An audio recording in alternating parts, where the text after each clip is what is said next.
Greetings and salutations, scholars. Welcome back to Scholars with a capital S, Season 2. And we're back for Episode 2 with some very special guests. We have me, your host, Rachel Ostowski, and... My name is Frye. And I'm Becca Carpenter. Yes, so Lauren Frye is back again for her third episode on the podcast, correct? She was here for our debut, our premiere.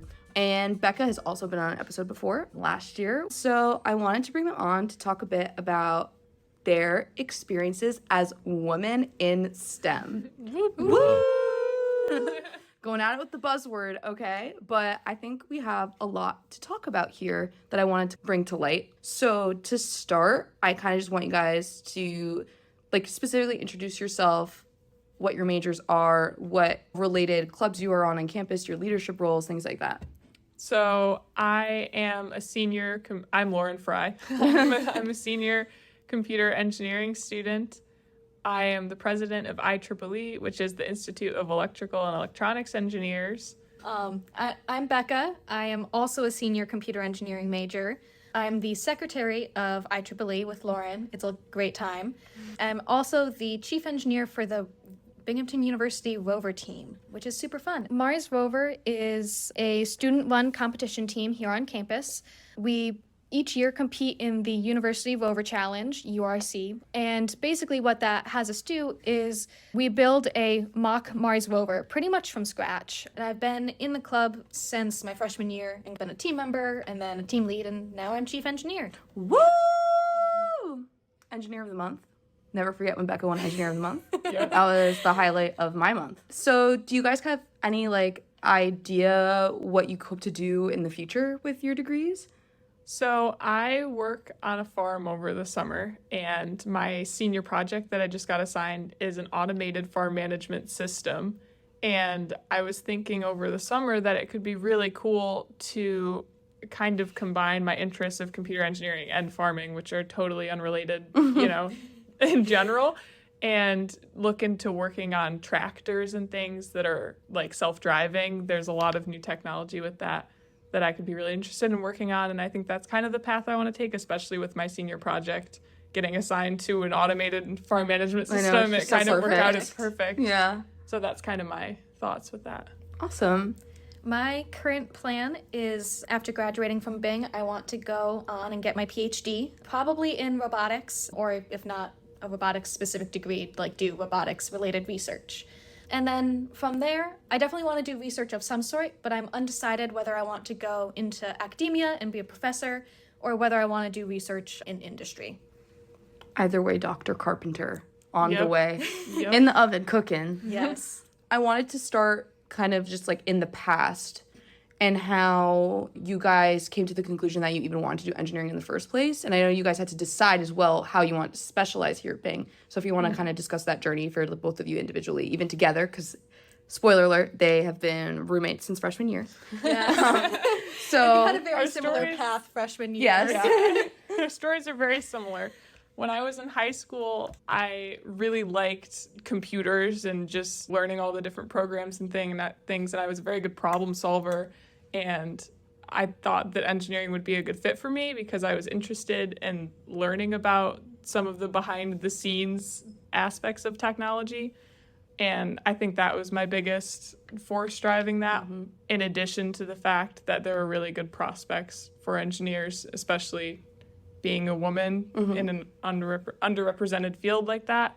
The pay is really well, all kinds of good things. I wasn't sure what kind of engineering I wanted to do specifically when I came out of high school. Originally, I was thinking biomedical engineering. I have since switched to computer, same as Becca. Yes. Yeah, before college, in middle school, I went to a STEM summer camp. Super nerdy, I know. But, that's me. And that's where I really kind of realized I wanted to do engineering. But I also had really no idea what field of engineering I wanted to go into. And then throughout high school, I went to more STEM summer camps, fun fact. And those were all biomedical related. And I got really into it, and I thought, I want to research stem cells and do prosthetics and all of this cool stuff, which is super cool, don't get me wrong. But then freshman year, I got more into our classes, and we started doing some coding.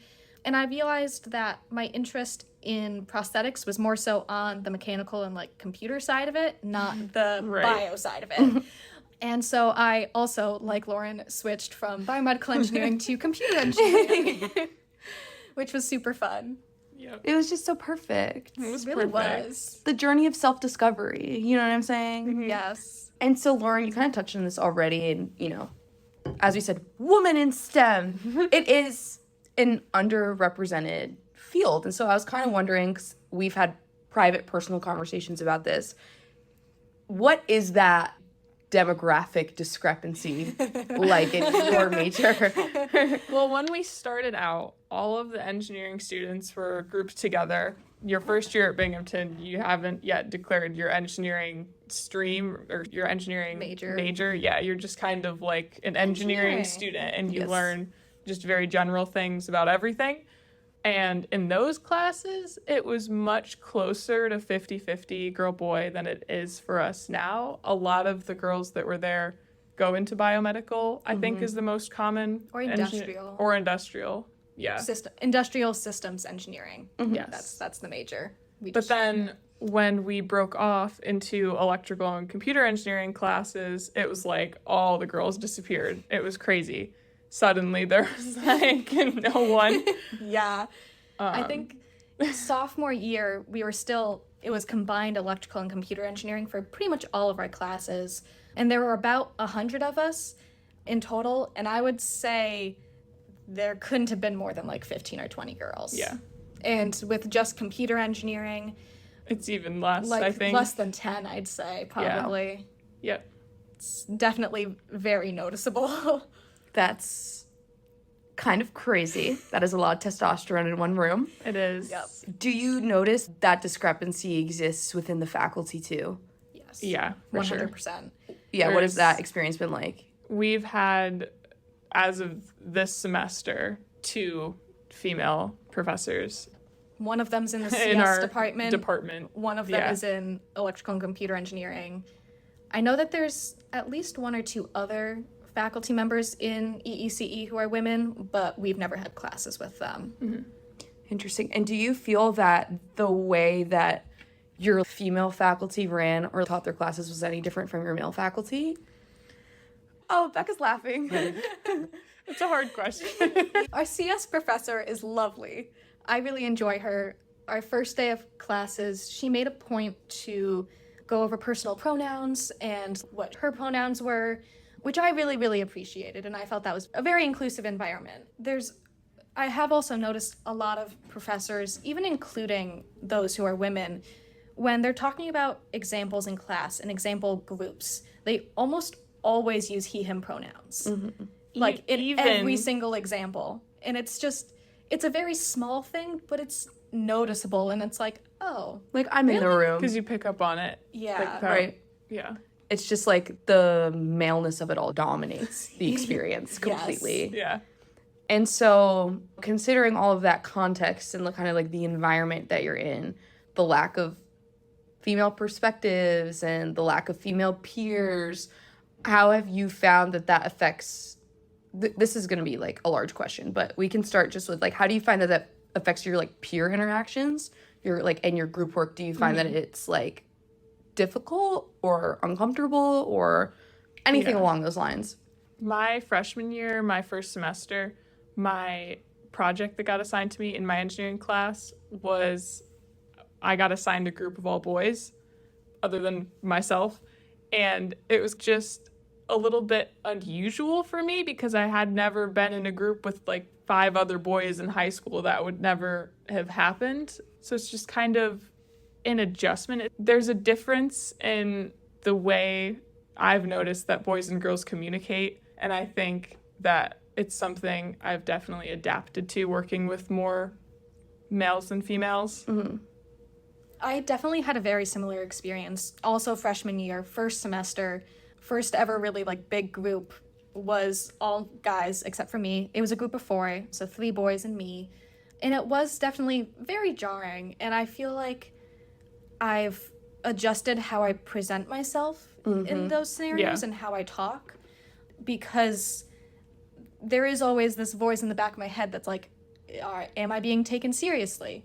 Are they actually going to do what I'm telling them to do because, we have this assignment that we have to turn in? And now for my senior project group, I'm also actually in the same exact situation. It's a group of 4 with 3 boys and me. And I feel like we've all matured a lot, and I can definitely communicate with them better, and they are honestly wonderful group mates. They're all doing great. Mm-hmm. But I present myself differently than I would if I was in a group with other women. Mm-hmm. Yeah, for sure. Yeah, there's just like the added layer of being so hyper aware of how you're presenting yourself and communicating and being perceived as well, which I can just relate to like in a general sense. Mm-hmm. But in general too, you guys you're scholars, you're overachievers. You know what I'm saying? You do well in your classes. You obviously have branched out to try and put yourself in leadership roles and get involved in clubs. And how has that been? Because that's a different environment too. There's less structure in the sense that most of these groups are student run, and it's like you have to be taken seriously just strictly within your peer group almost, even if you have faculty support. Like Watson loves to help out the STEM clubs and stuff like that. But I was kind of curious, especially for you, Becca, in Mars Rover, which is also like very male dominated space, and I feel like you paved a lot of ground by becoming such, the first female chief engineer. First female chief engineer. Yes. Like we can't even sugarcoat that. I mean, there was anxieties along the way. So do you want to like touch on that experience a little bit? Yeah, for sure. So yeah, as mentioned, I am the first female chief engineer of the Rover team. And it's hard because I don't think anyone has ever said anything to me or disrespected me purposefully. Mm-hmm. I feel like it's more so just there's such a mindset in the engineering field that it's such a male-dominated space that's almost like the default. And I feel like that also feeds into my anxieties of imposter syndrome. Like, did I really deserve this role? Am I the best fit for this role? Because I've never had anyone who is like me in this position to look up to. Mm-hmm. And so it's been a ride. I love Rover, and I love what I'm doing. But there definitely have been, like, some small instances along the way where it's, like, just someone's comment doesn't sit quite right with me. And it's not like they were purposely trying to be rude or mean or anything. It's the way it's a male-dominated field and a male-dominated club. Yeah, it's very tricky because I don't want to make it seem like all male engineers are rude and horrible people, because they're not. Most of the time, they are wonderful people. It's just the way that society looks at women in engineering. That's the issue. Mm-hmm. Yeah, I agree with that. There's like a general, it's like you're saying, the field is so male-dominated within this space that they've developed their own kind of like work culture and academic culture of how they interact with one another and how they perceive the field and appropriate habits and, XYZ, all within that very insular male perspective, so that when you come in it as a woman, number one, it's just like confusing. And suddenly the language they're using, is it inclusive? It's true that at a base level, I think, even you were saying you guys kind of adapt how you communicate in those groups because it's not how you would act with the group of women. Mm-hmm. And so you're kind of stuck with this feeling of like most people, I would say, aren't intentionally being harmful or sexist or whatever, but they haven't had to take the time to sit and think about how their behavior is inherently discluding like female perspectives or female voices. The norm. Exactly. Yeah, like, people don't even think about it. Mm-hmm. And that's hard being like the trailblazer. And guys, Becca's a little too humble. Like I can't reiterate enough just how genuinely like intelligent and hardworking and qualified she is for this role, and how much people have loved her because she's in the lab all the time when she wasn't even on e-board. And so it's like you said, it's difficult to feel confident in that space when you don't have someone to look to as your blueprint. Mm-hmm. Yeah. There's no tweaks to make. You're making it all. It's not a tweak. You're drawing the paper. You're writing the Constitution. But that's important. Yes. Because now you're going to have all these little babies coming in and they can go to a woman to talk about it. Yeah. No, I'm so grateful that I've been placed in this role.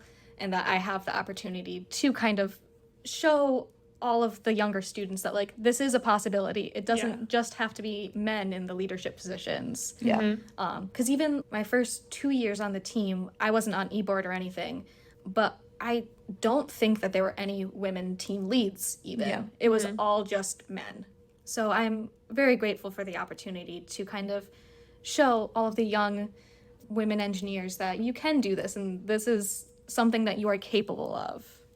And too, I remember living with you through all of the, getting all of those positions, and I guess you could call them promotions within the group. There was anxieties of like me coming to Becca because I know how qualified Becca is. Like, oh, think you're gonna be team lead next year? Oh, you think you're gonna be chief engineer? Like, blah blah blah. And there was always a level of like, well, I don't know. Yeah. I don't know if he'll give me that. And I don't know that there are that many men that did as much work as you and were as qualified as you are and as dedicated that would have had that same hesitancy of thinking like, oh, I'm totally in the pool of people to select, obviously. Yeah. For sure. I think the field and all of the presence of all of the men just, it definitely feeds into those anxieties and the imposter syndrome. And I even find myself still, I try not to because I want it to be like comfortable for me and my group, but I feel like I put on a chief engineer face and I'm trying to be confident, and I know that it's voice. a way you present yourself. Yes, for sure. Yeah. And like I wish I didn't have to do that because no, it's draining, quite frankly, to be putting on that face and that voice for long periods of time. You have to like curate a persona to give yourself the security that you're being taken seriously. Yeah. Yep. And no one wants to do that. No.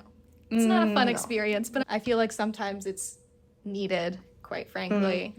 You have to understand that you're putting all of that work and extra effort in because, like you said, this is unprecedented for you. But now that you've started that, right, there's a whole slew of people that are coming in now where it's like they're not even going to know that you're the first. No. They're just going to be like, oh, this is lit. Love Mars Rover. I love woman. It won't even dawn on them to realize what the culture was like before you joined the team and before you took on all of those leadership roles. Yeah. And so that's already drastically shifted the landscape, especially because you're allowed to stay in that position and then continue to shape next year's e-board, which means there's already probably going to be more female perspectives that will continue to be able to have an effect on the following year's e-board. Right. And that's crazy to think about, Yeah. even if scary and exhausting and draining. Yes. So No, it's super awesome. it's super exciting. And Yeah. Rover has a culture of once you graduate, you take on an advisor role and you're still around. Like, so I'm excited to be around and see what next year's e-board looks like and see everything that future teams accomplish and hopefully have more women in that space and being awesome and cool. Just like Becca. And Lauren, do you find that you have any kind of similar experience? You kind of discussed this when you were talking about communication, how you feel like you have to communicate differently. I mean, do you share the sentiment of being self-conscious about how you present yourself? Yeah, I was thinking about how when you said that the precedent has been changed with Rover and how you being the first chief engineer and the new people will look up to you as a chief engineer and not know that there weren't women before you. IEEE is kind of the same way. When we joined as ambassadors, there was only one girl on e-board. Yeah. And now there are 5 girls on e-board and 3 boys on e-board, and I'm the president. And I feel like such a nice environment has been created Yes. with that group, and I've been trying really hard and being very cognizant of running those meetings, being myself and not trying to have any kind of like facade or extra thing going on, because that usually is the case in groups of engineering things. Yeah. And it's been very, very good. No, I can definitely speak to that too. I feel like the IEEE e-board dynamic is just so wonderful and pleasant, and it's fun, and I feel like it's a group of friends rather than like, and I'm not in the president position like Lauren is, but I feel like it's like a group of friends. I don't feel like I have to present to them or anything. A Yeah. certain way. Yep. Yeah. Yeah, it's really nice to hear. Especially because I feel like it takes strength to be in an authority position and be comfortable with holding on to the fact that, like, yeah, I was elected president and I'm in charge and I run this meeting and I can be myself because I should be here. Exactly. And the fact that now you have all of these women that also are inserting their perspective And I feel like you guys are trying to grow the organization. And you have been, I feel like, the past few years. Oh, for sure. You know, since you guys have been ambassadors. But small things, for example, Lauren got storage for the organization. Yes. And you're doing collaborations with Mars Rover, right? And you guys are kind of expecting large attendance because you've been drawing a lot of people. And I will say, when you have more women along with men, things tend to get done. Will, in fact, say things tend to get done. So I feel like there is the sign of that here. Because I will say, with my miniature perspective on the culture of Mars Rover, I just like to operate my daily life pretending that the reason that they ever make it to Utah is because Becca's on the team. And that's the only reason why. And that's not true. And that's not true. But that's what I believe. That's what I believe. Okay. It's because Becca was there. It's because Becca was there. It is a group effort, I will say. Not just me. Becca didn't do everything. Okay, whatever. And so, considering all those things, and thank you so much for talking about that, because I know sometimes it can be uncomfortable to bring attention to your gender and remind people that, oh, I am different in whatever capacity, in your space in particular, right? It's like, you don't necessarily want to draw the fact that you're a woman, because then people think about it. And then maybe it reminds them of all the things that you've been trying to push away. So what would you recommend to all of the new engineers coming in across the board? What would you recommend to them and how they should think about the field and think about the major considering this information? The first thing that pops in my head is make friends in your classes. Having Lauren to go through all of these classes with and having a buddy who I know that is just always there for me has been so monumental and so helpful. I don't know that I could have done it without Lauren. It makes a huge difference. So make friends, get to know the people in your classes, because it really does help you get through them. Yeah, I agree with that. Another piece of advice probably would be to continue to be yourself and stay confident through that and not become discouraged by anything, because you are capable of whatever you want to do. Yes, for sure. Clearly. Chief Engineer and President. Madam Prez. Madam Chief Engineer. It's not a thing, but It's okay. It's okay. Yeah, no, definitely you are, no matter who you are 100% capable of achieving your dreams and of getting through these majors. And so just be yourself, be confident in yourself, and know that you deserve to take up space in the engineering fields. Yep. And that you should take up space. Be bold and be present. I like it. And you know, things, like I said, things will probably be run better if you do. You know? Gotta add that little spice to the perspective. Okay, everyone? And so, you know, with that, thank you so much, Lauren and Becca, for giving your stories and your personal experiences and advice. And thank you to everyone who has listened. Please, if you have anything else you want to hear us talk about, other people talk about, use the forum and submit a topic request. And as always, it's Scholars with a capital S. Have a wonderful week, everyone, and we will be back soon.